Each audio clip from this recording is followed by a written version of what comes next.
Lightning McQueen in the third movie is actually weaker than he was in the second one. This is a straight up fact. In Cars 2, he's rocking a massive GT-style rear wing, real working headlights, an upgraded fuel system for alternative fuel, and 0 to 60 in 2 seconds. But in Cars 3, he rolls onto the track with a tiny little ducktail spoiler, 0 to 60 in 0 seconds, and a top speed that dropped to 198 miles per hour. Wait, did he voluntarily make himself worse? Right before the most important race of his life? Against a guy who's physically faster by 100 horsepower? Most people, when they watch the franchise back to back, don't even notice this. They just figure McQueen got old. But honestly, something way weirder is going on here. He didn't just lose his edge, he got stripped down to the base model. And when you start digging into why this happened, it turns out the entire third movie is built on this one idea that McQueen himself only puts into words at the very end. And this idea goes so hard against everything he believed his whole life that the whole plot of the movie is basically him proving this idea to himself. If he hadn't ditched his upgrades, the movie wouldn't work at all. Here's a thought that took me a minute to wrap my head around. If you strip away all the fluff, McQueen isn't losing his mods. He's shedding them on purpose. Every stage of his downgrade in the third movie is a step toward his final form. And that final form isn't an upgrade. It's a downgrade that, weirdly enough, makes him way better and way stronger. Hey, it's Mr. Blessed. So let's break down what's actually going on here and why this movie works specifically because of this. Let me set the stage real quick. In Cars 2, McQueen is at the peak of his commercial form. He's a world champion, he's flying around Grand Prix events, he's got Formula 1 level aerodynamics, the headlights are real now, he's got flames on his sides, and his Lightning got this aggressive new body kit. And here's the thing that almost nobody picks up on at this point. He's convinced that all this stuff is what makes him fast. That the neon underglow, the spoiler, the vinyl decals, that's what speed is. That looks equal power. When we see McQueen in Cars 3, he's still got those real working headlights that Ramon gave him way back when. So Pixar didn't erase Cars 2. The events of the second movie physically live on his body. Those same headlights end up being critical during the dark training runs in the Thomasville forest. Without them, he literally couldn't drive through the woods with the other old-timers. The studio isn't pretending Cars 2 never happened. They left it right there on his face. But at the same time, they took off the GT wing, the flames, all that spy movie aesthetic, everything that was a symbol of his dominance era. So what's going on? But who actually made him take all that off? In real life, McQueen didn't have a choice. The Piston Cup is a direct parallel to NASCAR. Even the name Piston Cup is a nod to the old Winston Cup. And in NASCAR, there's this thing called a restrictor plate, an aluminum plate in the intake that physically chokes the engine so cars can't go faster than the regulations allow.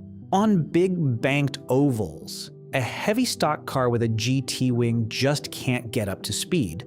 The wing creates massive downforce, which on the straights turns into drag. It's like driving with a parachute open. So in our world, by real racing rules, McQueen had to take off his car's 2 mods when he came back to the Cup. Not because he wanted to, because the league requires it.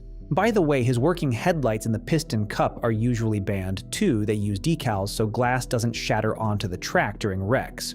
But for a 7-time champion, I guess they made an exception and swapped the glass for shatterproof polycarbonate. Those headlights got hazy by Cars 3 from years of sandblasting from track debris, meaning he legitimately drove with them for years. That explains the physics. But it doesn't explain why the creators brought him back to this league in the first place. McQueen had world champion status. He could have kept racing on international tracks with the upgraded body kit. Nobody was forcing him back to the oval. Here's the key thing without it, none of this works. To put it plainly, director Brian Fee and producer John Lasseter designed the third movie from the start as a mirror image of the first one. The first movie is about young McQueen and old Doc. The third movie is about old McQueen who has to become Doc himself. For that to work, he had to come back to the same racing league where he started, back to the same world of ovals, dirt tracks, and stock cars, to a world where a young hotshot named Storm is now showing up exactly the same cocky, tech-loaded rookie that McQueen himself was in the first movie. You see where this is going? For the cycle to close, McQueen had to come back to the starting point, which means everything he picked up in Cars 2, the gloss, the international fame, the mods became dead weight for the story they wanted to tell. But that's only half the story. The other half is the whole reason this was set up. I've watched the ending of Cars 3 a few times, and it hits me a little harder every time. McQueen at the end of the movie doesn't show up in red. He's in dark blue. On his side, it says, "Fabulous Lightning McQueen," in a vintage font, the same exact font as Fabulous Hudson Hornet on Doc. On his back bumper, it says, "For Doc Hudson." And in that moment, the puzzle clicks together. This is way bigger than just a tribute. When Cruz Ramirez goes out on the track, she's racing under number 95, and at the end of the movie, number 51. And 51 is Doc Hudson's historic racing number. So Cruz becomes McQueen from the first movie, young, talented, insecure rookie. And McQueen becomes Doc, his own teacher. And he stays in Doc's colors, but now as the crew chief, the voice in the headset. Just like Doc was once the voice in his headset. This wrecked me. McQueen didn't just repaint himself. He literally took his mentor's position. He repeated him frame for frame, only now he's on the other side of pit lane. The red color, which throughout the franchise was his pulsing youth, his ego, his hunger to be the brightest on the track, that red just gets wiped away. He takes it off like an old jacket. And Doc's blue, that's the color of wisdom, of legacy, of quiet. McQueen is literally putting on the age and experience of his mentor. Let me tell you why this changes everything. If McQueen had rolled out in the finals with the GT wing, the neon glow, Sterling's vinyls, he would have become a parody. He would have become what every aging athlete is terrified of becoming, an old guy trying to dress like a kid. He would have kept believing his power was his look. That speed is form. But the whole third movie is built on the idea that speed isn't form. Speed is experience, instinct, reading the track, the ability to find a gap in a herd of tractors in the dark. When you don't have real headlights, you're blind. He had decals in the first movie, and he literally got lost in the dark on Route 66. That's not a random detail, by the way. That's his whole arc in miniature. He started out as a car without real eyes who couldn't see anything beyond the camera-lit track. And he ends up as a car who can see the track even where there isn't one.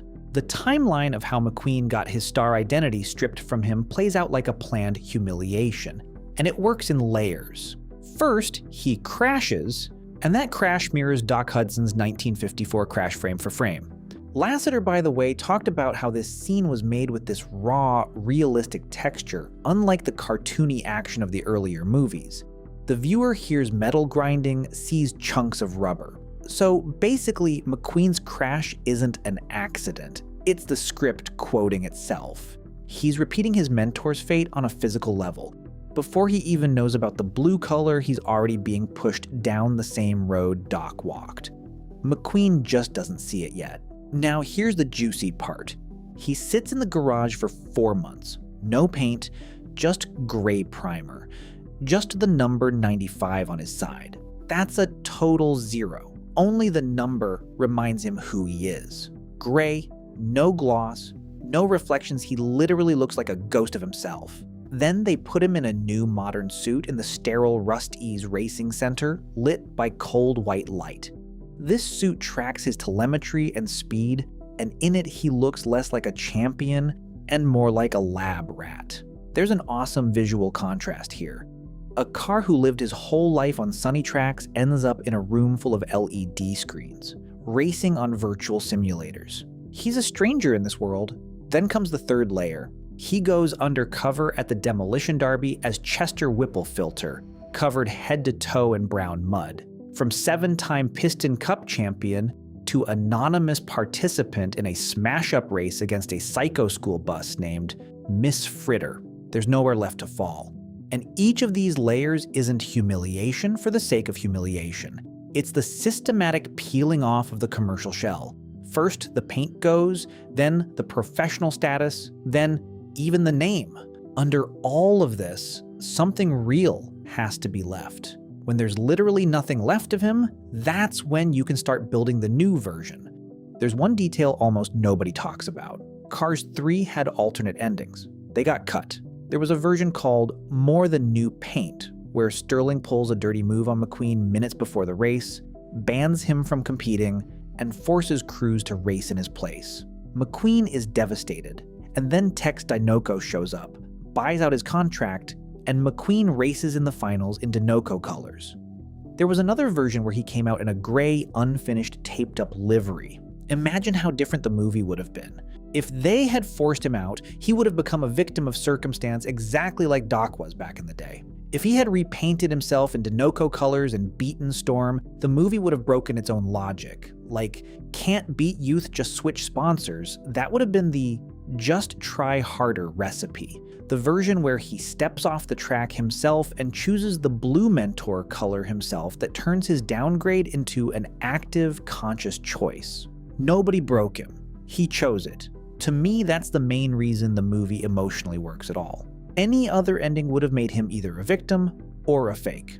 Moving on. By the way, an interesting detail. Storm, by the official specs, puts out 850 horsepower against McQueen's 750. He's got a hydroformed alloy chassis, a carbon fiber body, a hybrid mid-engine layout. He hits 60 in 6 seconds, and tops out at 214 miles per hour. So this is basically a different biological species. McQueen on his 2000s era steel tube frame can't compete with that head-on. To get Storm's body, he'd have to literally destroy his steel skeleton, move the engine, change the suspension geometry. From the biology of this world's perspective, that's not an upgrade, that's death. Pixar cars don't upgrade to a new generation, they just get old and die.